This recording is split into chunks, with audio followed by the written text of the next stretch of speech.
बिस्मिल्लाहिर्रहमानिर्रहीम। हम mathematical method के चैप्टर 8 इनफाइनाइट सीरीज़ को सॉल्व कर रहे हैं, जिसमें हमने लेक्चर 9 के अंदर एक्सरसाइज 8.3 के 30 क्वेश्चन कर लिए थे जी। आज हम नेक्स्ट आगे क्वेश्चन 31 से 40 तक करेंगे, लेकिन इससे पहले कि हम क्वेश्चंस को सॉल्व करें, अगर आपने हमारा चैनल सब्सक्राइब नहीं किया तो चैनल को सब्सक्राइब करके बेल आइकन के बटन को प्रेस कर दें ताकि आपको आने वाली तमाम वीडियोस की अपडेट्स मिलती रहें। नेक्स्ट क्वेश्चन 31 की जनरल टर्म हमारे पास ये है जी, जिसमें सिंपल फैक्टोरियल इन्वॉल्व है, तो इसको भी हम रेशो टेस्ट से सॉल्व करेंगे। ए एन से ए एन प्लस वन बना लिया, फिर ए एन प्लस वन और ए एन के क्वोशंट पर लिमिट अप्लाई करेंगे। ए एन प्लस वन की वैल्यू लिखी, साथ में ए एन की वैल्यू को उल्टा के लिख दिया। अब यहाँ आप देखें तो 2 पावर 2n प्लस वन में से 2 पावर 2n को अलहदा कर लिया और सिंपल 2 पावर 1 को अलहदा कर लिया। नीचे भी 2 पावर 2n को अलहदा कर लिया और 2 पावर -1 को अलहदा कर लिया। और दूसरे जो वैल्यूज़ हैं इनमें 2n प्लस वन बड़ा फैक्टोरियल है और 2n माइनस वन का फैक्टोरियल छोटा फैक्टोरियल है। बड़े फैक्टोरियल को छोटे फैक्टोरियल तक ओपन कर लिया तो ये आपके पास वैल्यू आ गई। 2 पावर 2n के साथ cancel, 2n minus one factorial 2n minus one factorial के साथ कैंसिल। बाकी जो वैल्यूज़ बच गई हैं इनमें लिमिट पुट करें। यहाँ नीचे जो 2 पावर -1 है ये ऊपर जाकर इससे मल्टीप्लाई होगा तो 4 हो जाएगा। नीचे यहाँ लिमिट पुट करें इन्फिनिटी, यहाँ लिमिट पुट करें इन्फिनिटी। 4/∞ का answer 0 which is less than 1। So by ratio test given series. Next question 32 की जनरल टर्म हमारे पास ये है, जिसमें सिंपल फैक्टोरियल इन्वॉल्व है, तो इसको भी रेशो टेस्ट से सॉल्व करेंगे। ए एन से ए एन प्लस वन बना लिया। ए एन प्लस वन और ए एन के क्वोशंट पर लिमिट अप्लाई करते हैं। पहले मैंने यहाँ पर ए एन प्लस वन की वैल्यू लिखी है और साथ में ए एन की वैल्यू को उल्टा दिया। अब ऊपर देखें तो एन प्लस वन फैक्टोरियल जो है वो नीचे वाले इस एन फैक्टोरियल तक ओपन किया जा सकता है, और नीचे जो आपके पास वैल्यू आ रही है n plus one square power के अंदर, इसको ओपन करके लिख दें। एन फैक्टोरियल को एन फैक्टोरियल के साथ कैंसिल कर दें और नीचे वाली वैल्यू में ई पावर एन स्क्वायर को अलहदा कर दें और साथ में ई पावर 2n प्लस वन को इसी तरह से लिख दें। ई पावर एन स्क्वायर से कैंसिल। अब इसमें अगर आप लिमिट पुट करें तो आपके पास इन्फिनिटी बाय इन्फिनिटी फॉर्म बनती है, तो इसको लोपिटा रूल से सॉल्व कर लें। ऊपर वाले फंक्शन का डेरिवेटिव 1 और e power 2n plus one का derivative 2 into e power 2n plus one आ गया। इसमें लिमिट पुट करें तो इस ई पावर इन्फिनिटी का आंसर इन्फिनिटी आ जाएगा। एज अ होल वैल्यू 1/∞ 0 बन गई which is less than 1। So by ratio test given series converges. Next question 33 जिसकी जनरल टर्म हमारे पास ये है। अब इसको देखें तो सिंपल n के कम्बिनेशन के साथ वैल्यू है, तो इसको हम लिमिट कंपैरिजन टेस्ट से सॉल्व करते हैं। लेकिन अगर आप यहाँ देखें तो टेक्निक के मुताबिक bn जो है वो 1/√n बनता है, जिसको अगर आप सॉल्व करें, सिंप्लीफाई करें, क्वोशंट पर लिमिट अप्लाई करें तो आपके पास वैल्यू जो है वो 0 आ जाती है। तो लिमिट कंपैरिजन टेस्ट के मुताबिक फिर bn की सीरीज़ को कन्वर्ज करना चाहिए, लेकिन यहाँ bn की सीरीज़ जो है वो 1/√n के साथ जो बनती है वो डाइवर्ज कर जाती है, यानी लिमिट कंपैरिजन टेस्ट इस bn के लिए फेल हो जाता है। तो आप ये कंडीशन पहले पढ़ चुके हैं कि अगर n की किसी पावर के लिए bn जो है वो सेटिस्फाई ना हो रहा तो फिर हम bn की पावर्स को कम करते हैं या bn की पावर्स को बढ़ाते हैं, और उसके लिए कंडीशन हमने ये देखी थी कि हम पावर 0.5 के साथ उस इंडेक्स को इंक्रीज़ कर सकते हैं या डिक्रीज़ कर सकते हैं। चूंकि अब इसमें से डिक्रीज़ नहीं की जा सकती 0.5 पावर, तो इसको इंक्रीज़ करके देखते हैं जी। तो bn की वैल्यू जो है वो 1/n ले ली। तो an और bn के क्वोशंट पर लिमिट अप्लाई करते हैं। an की वैल्यू लिखी, bn की वैल्यू को उल्टा के लिख दिया, तो ऊपर आपके पास ये जो वैल्यू स्क्वायर रूट n के साथ सॉल्व होगी तो ये आ जाएगी। इसमें लिमिट अप्लाई करें तो इन्फिनिटी बाय इन्फिनिटी फॉर्म बनती है। तो लोपिटा रूल से ऊपर और नीचे दोनों फंक्शंस के डेरिवेटिव्स ले लिए, इनको दोबारा सिंप्लीफाई कर लिया।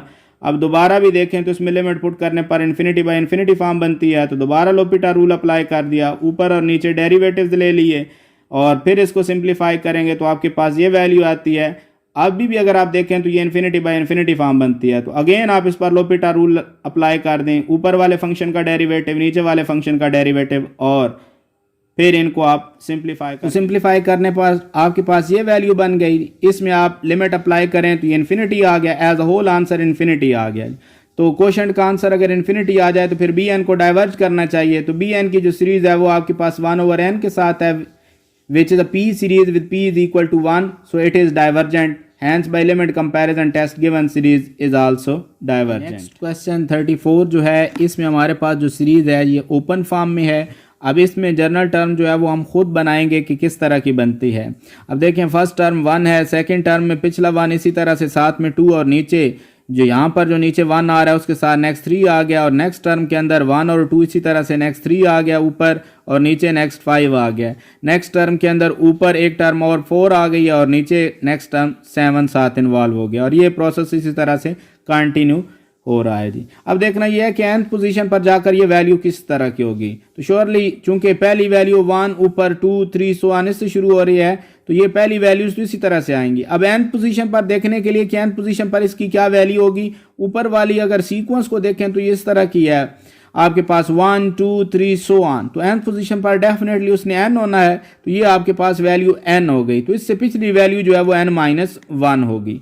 अब नीचे अगर आप देखें तो आपके पास सीक्वेंस है 1 3 5 7 सो ऑन। इस सीक्वेंस को अगर देखें तो ये आपके पास अरिथमेटिक सीक्वेंस है। हम अरिथमेटिक सीक्वेंस इसकी nth पोजीशन देख लेते हैं कि क्या है।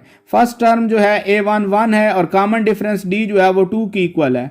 तो जनरल टर्म फाइंड करने का formula an is equal to a1 प्लस n-1 इंटू डी। इसमें a1 और d की वैल्यू पुट करें तो nth टर्म जो है वो 2n-1 बन गई, यानी इस सीक्वेंस की nth पोजीशन 2n-1 है। तो यहाँ नीचे आने वाली कंडीशन जो थी इसमें nth पोजीशन पर ये बन जाएगा 1 3 5 so on up to 2n-1। तो ये आपके पास an की वैल्यू आ गई। तो इस तरह के जो आप an बनाएंगे इन तमाम वैल्यूज को भी हम रेशो टेस्ट से सॉल्व करेंगे जी। तो an से an+1 बना लें।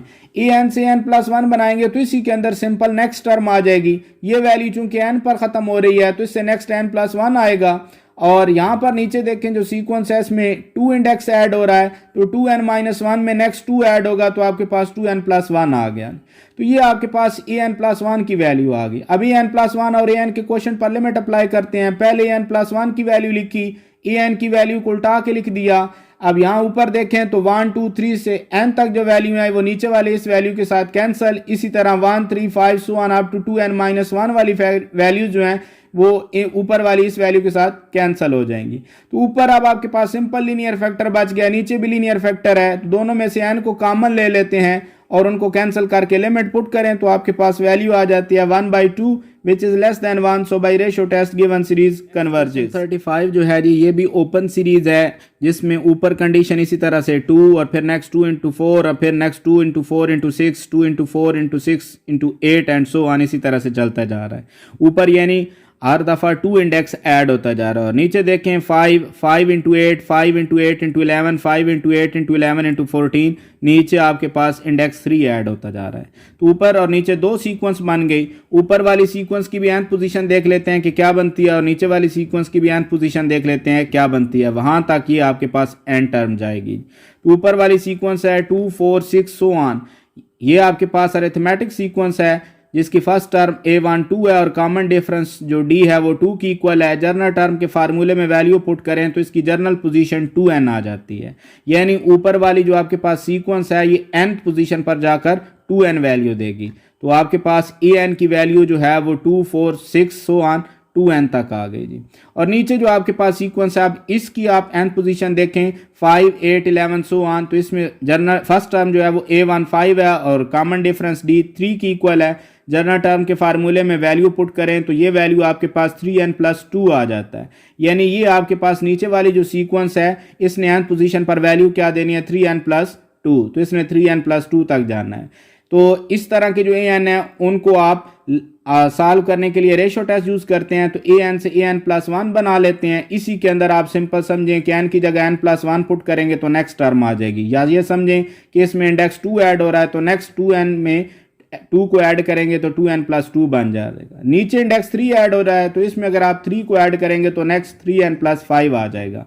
अब आप an+1 और an के क्वेश्चन पर लिमिट अप्लाई कर दें। an+1 की वैल्यू लिखी, साथ में an की वैल्यू को उल्टा के लिख दिया है। जो वैल्यूज कैंसिल होती हैं उनको कैंसिल कर दें। ऊपर और नीचे सिंपल लीनियर फैक्टर बच गए, इनमें से n को कॉमन लेकर कैंसिल करें, बाकी वैल्यू में लिमिट पुट करें तो आपके पास वैल्यू आ गई 2/3 which is less than 1। So by ratio test given series converges. Question 36 जो है जी ये प्रॉपर सीरीज की फॉर्म में दिया हुआ है। तो इसकी जर्नल टर्म ले ली an। तो इस तरह के कम्बिनेशन को हम रूट टेस्ट से सॉल्व करते हैं। तो an से n+1 बनाएंगे। नेक्स्ट इसी के अंदर n की जगह n+1 पुट कर दें तो नेक्स्ट टर्म आ जाएगी आपके पास। और यहाँ भी नीचे भी आप n की जगह n+1 पुट कर दें तो नेक्स्ट टर्म इन्वॉल्व हो जाएगी। अब आप an+1 और an के क्वेश्चन पर लिमिट अप्लाई करेंगे। पहले an+1 की वैल्यू लिखी और साथ में an की वैल्यू को उल्टा के लिख दिया। यहाँ जो आपके पास a था उसको अंदर मल्टीप्लाई कर दिया, नीचे b को अंदर मल्टीप्लाई कर दिया an+1 की वैल्यू में जी। जो वैल्यूज कैंसिल होती हैं उनको कैंसिल कर दें तो आपके पास सिंपल ऊपर भी लीनियर फैक्टर बच गया, नीचे भी लीनियर फैक्टर है। इन दोनों में से n को कॉमन ले लें, उनको आपस में कैंसिल कर दें, बाकी जो वैल्यूज बच गई हैं उनमें आप लिमिट अप्लाई कर दें तो आपके पास वैल्यू आ गई a/b। अब हमें ये नहीं पता कि a/b की वैल्यू क्या है, तो रेशो टेस्ट कहता है कि अगर लिमिटिंग वैल्यू जो है उसका रिजल्ट लेस देन 1 हो तो फिर सीरीज कन्वर्ज करती है। तो यहाँ पर लिमिटिंग वैल्यू का आंसर ये है, तो यही लिखेंगे number 1, if a/b is less than 1 so by ratio test given series converges, but if a/b is greater than 1 so by ratio test given series diverges, but if a/b is equal to 1, यानी third case ये है कि अगर यहाँ पर value 1 होती तो फिर क्या पॉसिबिलिटी होती। देखें अगर a/b जो है वो 1 की इक्वल हो तो इसका मतलब क्या है कि a b की इक्वल है। a b के अगर इक्वल हो जाए तो फिर गिवन सीरीज बनती क्या है कि यहां पर b की जगह भी a लिखा जा सकता है, नीचे हर b की जगह आप a पुट करें तो सेम फैक्टर बन जाते हैं जो कि आपस में कैंसिल होंगे, तो आपके पास सिंपल सीरीज बन जाएगी summation 1 to infinity 1 which is equal to infinity, so this given series diverges। तो इसका मतलब ये हुआ कि आपके पास जो कंडीशन है जी कि इसमें a/b अगर लेस देन 1 होगा तो सीरीज कन्वर्ज करेगी, a/b जो है वो ग्रेटर देन 1 या इक्वल टू 1 होगा तो सीरीज डाइवर्ज करेगी। नेक्स्ट क्वेश्चन 37 है जी, if x greater than 0 show that this series converges for x less than 4। इस सीरीज की जनरल टर्म लिख ली है जी जिसमें सिंपल फैक्टोरियल इन्वॉल्व है, तो इसको रेशो टेस्ट से सॉल्व करेंगे। an से an+1 बना लिया और फिर an और an+1 के क्वोशंट पर लिमिट अप्लाई करते हैं जी। पहले an+1 की वैल्यू लिखी है और साथ में an की वैल्यू को उल्टा के लिखा है। an+1 की वैल्यू में जो n+1 फैक्टोरियल स्क्वायर था इसको 2 दफा लिख लिया। इसी तरह an की वैल्यू को जब उल्टा के लिखा है तो नीचे n फैक्टोरियल स्क्वायर को भी n factorial into n factorial की फॉर्म में लिख लिया है। अब देखें जी आपके पास जो x पावर n+1 है इसको ब्रेक करें तो x power n into x लिखा जा सकता है और नीचे जो 2n+2 फैक्टोरियल है इसको छोटे फैक्टोरियल 2n फैक्टोरियल तक ओपन कर लिया। ऊपर भी इसी तरह n+1 फैक्टोरियल को n फैक्टोरियल, इस n+1 फैक्टोरियल को भी n फैक्टोरियल तक ओपन कर लिया है। तो इन वैल्यूज को आप एक्सपेंड करें और उसके बाद जो वैल्यूज कैंसिल होती हैं उनको कैंसिल कर दें। तो आप देखें यहाँ ऊपर सिंपल x बच गया, इसको बाहर शिफ्ट कर दें। ऊपर आपके पास ये लीनियर फैक्टर है, ये लीनियर फैक्टर है, नीचे भी आपके पास 2 लीनियर फैक्टर हैं। तो ऊपर दोनों लीनियर फैक्टर में से n को कॉमन ले लें, नीचे वाले दोनों लीनियर फैक्टर में से भी n को कॉमन ले लें, उनको कैंसिल कर दें, बाकी में लिमिट पुट करें तो आपके पास वैल्यू आ गई x/4। अब ये जो आपके पास वैल्यू है हमें इस रेशो टेस्ट के मुताबिक कन्वर्जेंस को डिस्कस करना है। तो रेशो टेस्ट के मुताबिक सीरीज कन्वर्ज करती है अगर लिमिटिंग वैल्यू जो है वो लेस देन 1 हो। तो यहां पर आप उसी को डिस्कस करेंगे। So by ratio test given series converges if this value is less than 1। तो इसको अगर आप देखें कि ये वैल्यू अगर लेस देन 1 हो तो यहां से x की वैल्यू निकलती है x लेस देन 4। तो यही बात दोबारा लिखी जा सकती है, that is the given series converges if x is less than 4, और यही हमें इसमें प्रूव करना था। नेक्स्ट क्वेश्चन 38 है जी, if x greater than 0 prove that the series converges for x less than 3/2। इस सीरीज को प्रूव करना है कि ये लेस देन 3/2 के लिए कन्वर्ज करती है। तो इसकी जनरल टर्म ली और इस तरह के जो कम्बिनेशन है हम पहले देख के आए हैं कि इनको हम रेशो टेस्ट से सॉल्व करते हैं। तो an से n+1 बना लिया, फिर an+1 और an के क्वोशंट पर लिमिट अप्लाई करते हैं। पहले an+1 की वैल्यू लिखी और साथ में an की वैल्यू को उल्टा के लिख दिया है जी। यहाँ भी जो x पावर n+1 था इसको ब्रेक करके लिख लिया x power n into x। ये कैंसिल हो गए तो सिंपल जो x बच गया था इसको बाहर शिफ्ट कर दें। ऊपर और नीचे एक एक लीनियर फैक्टर बच गया, n में से n को कॉमन ले लें, उसको कैंसिल कर दें। लिमिट पुट करने पर आपके पास वैल्यू आ गई 2/3x। लेकिन चूंकि हमने इसकी कन्वर्जेंस को डिस्कस करना है तो रेशो टेस्ट के मुताबिक लिमिटिंग वैल्यू जो है वो अगर लेस देन 1 हो तो सीरीज कन्वर्ज करती है। So by ratio test given series converges if this limiting value is less than 1। तो यहां से अगर x की वैल्यू निकालें तो ये आ जाती है x less than 3/2। That is the given series converges if x is less than 3/2, और यही हमें प्रूव करना था। क्वेश्चन 39 है जी, show that this series converges for all positive values of x। तो इस सीरीज की जर्नल टर्म लिख ली है जी। अब इसमें चूंकि सिंपल फैक्टोरियल इन्वॉल्व है तो इसको रेशो टेस्ट से सॉल्व करेंगे। ए एन से एन प्लस वन बना लिया, ए एन प्लस वन और ए एन के क्वोशिएंट पर लिमिट अप्लाई कर दी, ए एन प्लस वन की वैल्यू लिखी, ए एन की वैल्यू को साथ में उल्टा के लिख दिया, x power n plus one को ब्रेक कर दिया, एन प्लस वन फैक्टोरियल को छोटे फैक्टोरियल तक ओपन कर लिया। जो वैल्यूज कैंसिल होती हैं उनको कैंसिल कर दें, ये एक्स बाहर आ गया, एन प्लस वन में लिमिट पुट करें तो नीचे इन्फिनिटी, तो 1/इन्फिनिटी का आंसर 0, एज अ होल ये वैल्यू 0 हो गई, which is less than 1। This mean this series is convergent. अब ये हमें पता चल गया कि ये सीरीज कन्वर्जेंट है और x की किसी भी वैल्यू को पुट किए बगैर पता चल रहा है कि ये सीरीज कन्वर्जेंट है। तो इसका मतलब है this by ratio test the given series is convergent for all values of x। अगर ये सीरीज x की तमाम वैल्यूज के लिए कन्वर्जेंट है तो इन particular it is convergent for all positive values of x, और यही हमें इसमें यहाँ पर प्रूव करना था। नेक्स्ट है जी question 40, find those positive values of x for which the series converges. अब इस पूरी सीरीज की जो कन्वर्जेंस है वो इस छोटी सीरीज पर डिपेंड कर रही है। x की जिन पॉजिटिव वैल्यूज के लिए ये सीरीज कन्वर्ज करेगी उन्हीं वैल्यूज के लिए ये बड़ी सीरीज भी कन्वर्ज करेगी। तो हम छोटी सीरीज जो है जी इसकी जर्नल टर्म ले लेते हैं जी। तो इसकी जर्नल टर्म लेके इसको रेशो टेस्ट से सॉल्व करने के लिए ए एन से एन प्लस वन बना लिया, ए एन प्लस वन और ए एन के क्वोशिएंट पर लिमिट अप्लाई करते हैं। ए एन प्लस वन की वैल्यू लिखी, ए एन की वैल्यू को उल्टा के लिख दिया, ऊपर एक्स पावर 2n प्लस 2 को ब्रेक कर लिया। अब ऊपर और नीचे देखें तो लीनियर फैक्टर्स आ रहे हैं, इनमें से n को कॉमन लेके कैंसिल कर दें, x पावर 2n को नीचे वाले x पावर 2n के साथ कैंसिल करें तो x स्क्वायर को बाहर शिफ्ट करने पर ये वैल्यू आ गई, इसमें लिमिट पुट करें तो ये सिंपल x स्क्वायर आ गया। अब ये आपके पास क्वोशिएंट की वैल्यू ये आ गई है।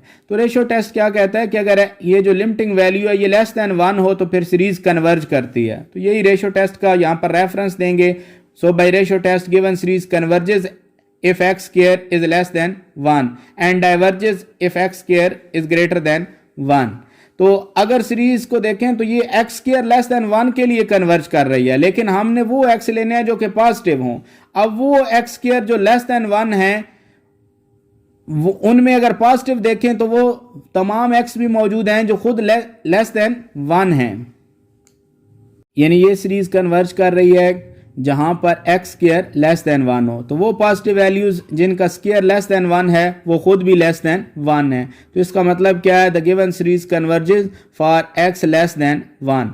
अब ये देखते हैं कि यहां पर अगर इस लिमिटिंग वैल्यू का आंसर 1 की इक्वल आ जाए, यानी x स्क्वायर अगर 1 की इक्वल हो जिसमें x पॉजिटिव हो तो फिर डेफिनेटली x भी 1 की इक्वल हो जाएगा। और इस 1 को अगर गिवन सीरीज में पुट कर दें x की जगह 1 तो आपके पास ये सीरीज बन जाएगी 1 plus summation 1 to infinity 1/2n, जिसको लिखा जा सकता है 1 plus 1/2 into summation 1 to infinity 1/n। इसमें अगर देखें तो समेशन 1 टू इन्फिनिटी 1/n जो है ये p सीरीज है जिसमें p की वैल्यू 1 है, इस वजह से ये सीरीज डाइवर्जेंट है। तो डाइवर्जेंट सीरीज का नॉन जीरो स्केलर भी डाइवर्जेंट होता है, तो ये 1/2 के साथ मल्टीप्लाई होकर भी ये सीरीज डाइवर्जेंट होगी।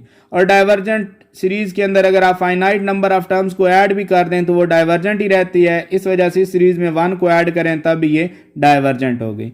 इसका मतलब ये है कि अगर x की वैल्यू 1 की इक्वल हो या x की वैल्यू 1 से बड़ी हो तो ये सीरीज डाइवर्ज करती है, लेकिन अगर x की वैल्यू लेस देन 1 हो, पॉजिटिव x जो लेस देन 1 है उनके लिए ये सीरीज कन्वर्ज करती है।